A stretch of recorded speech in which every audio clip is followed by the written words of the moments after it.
Hey everyone, welcome back to the channel, where we dive deep into the stories that shaped our world. Today, we re-embarking on an incredible journey through the life of Vasco da Gama, the Portuguese explorer whose daring voyages opened the gates to a new era of global trade and exploration. This isn't just a story about a man, it's about ambition, sacrifice, and a world on the brink of transformation. So let's sail into the epic tale of Vasco da Gama. If you love history as much as I do, hit that like button, subscribe, and let's get started. Let's set the stage. It's the late 15th century, and Europe is a continent buzzing with ambition but shackled by geography. Imagine a time when spices, things like pepper, cinnamon, cloves, and nutmeg, were worth more than gold. These weren't just ingredients, they were symbols of wealth, power, and prestige. A pinch of pepper could make you the talk of the town. But here's the catch. Getting these spices was a nightmare. Overland routes from Asia to Europe through the Middle East.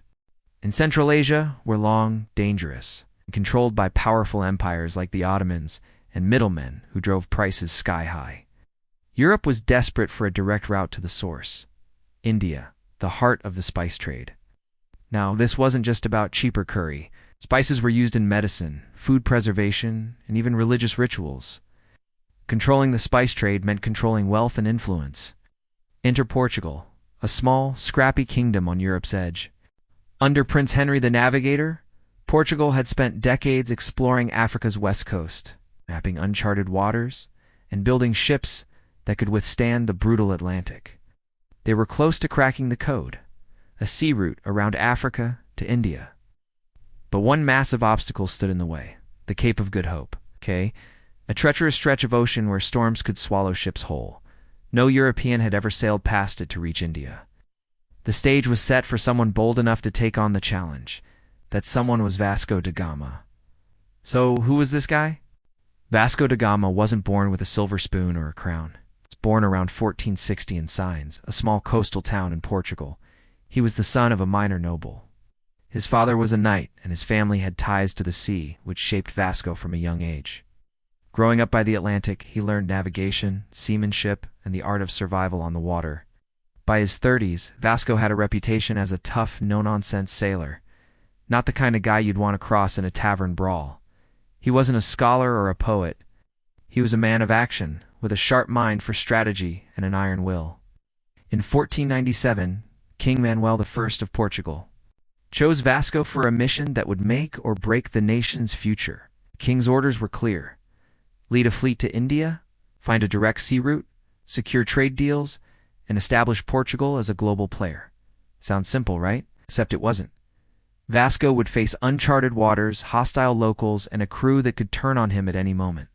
His fleet, 4 small ships, about 170 men, and supplies that had to last months. The odds were stacked against him, but Vasco wasn't the type to back down. He was about to embark on a journey that would rewrite history. On July 8, 1497, Vasco da Gama set sail from Lisbon with his 4 ships, the Snow Gabriel, Snow Raphael, Barrio, and a supply ship.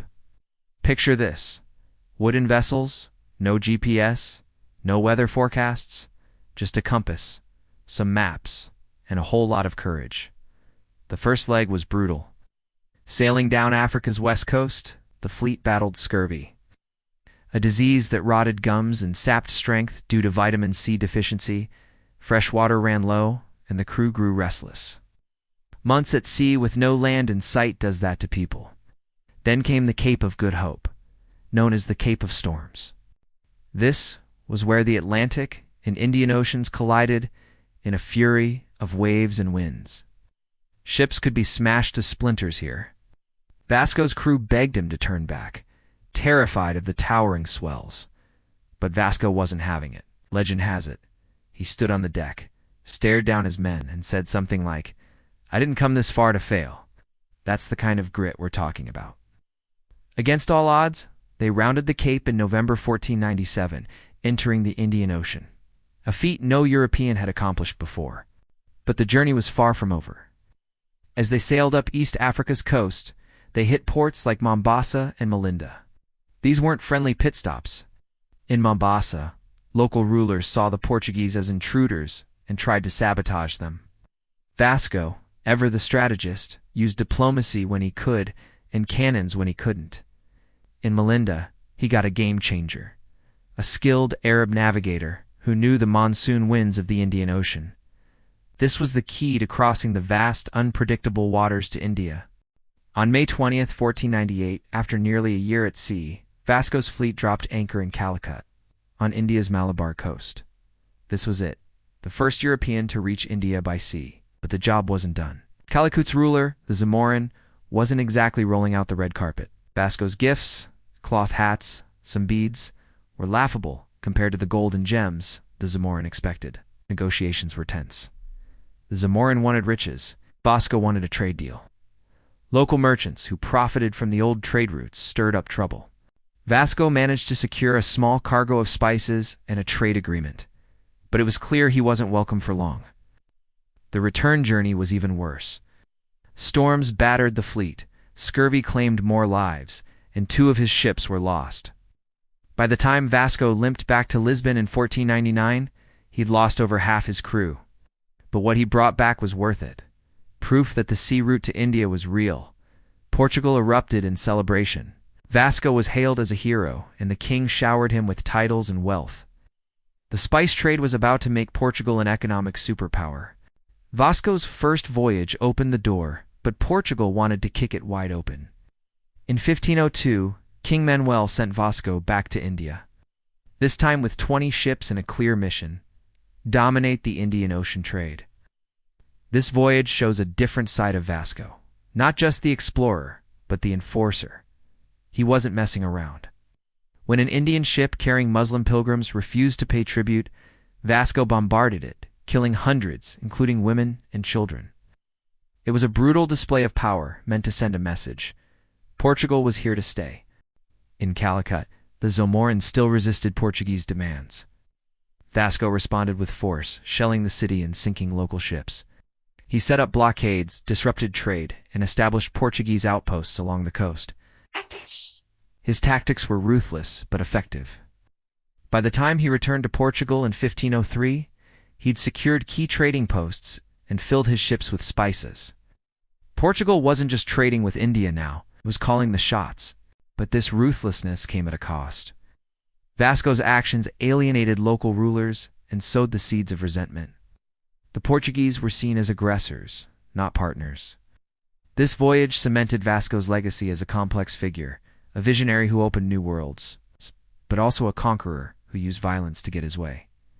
It's a reminder that history's heroes often have a darker side. After his second voyage, Vasco faded from the spotlight for a while. He settled in Portugal, raised a family, and lived off his wealth and titles.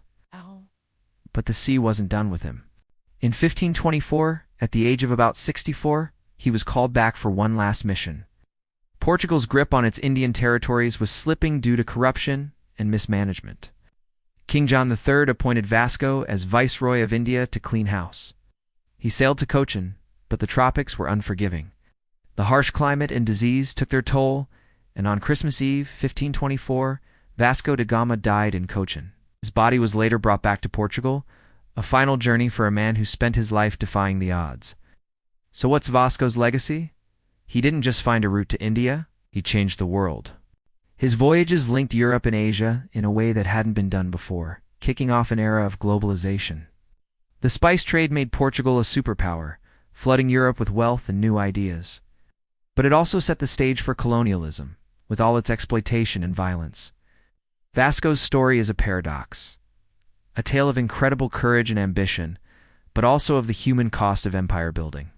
He was a man of his time, driven by a mix of greed, glory, and sheer determination. Vasco da Gama's voyages weren't just about spices or trade routes.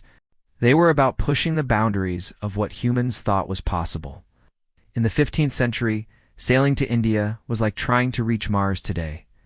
It required vision, guts, and a willingness to risk everything. But his story also forces us to grapple with tough questions. How do we judge historical figures who did great things but left a trail of destruction? Can we celebrate the explorer while condemning the conqueror? Today, we live in a world shaped by those early voyages. Global trade, cultural exchange, even the food on our plates. It all traces back to people like Vasco, who shrank the world. But his legacy also reminds us of the cost of progress. The ports he opened became hubs of exploitation. The empires he helped build often brought suffering to those they conquered. It's a story that challenges us to think about the impact of ambition then and now. Vasco da Gama's life was a high-stakes adventure that changed the course of history. He faced storms, mutinies, and empires and came out on top. But at what cost? His story is a window into a world of discovery, power, and moral complexity.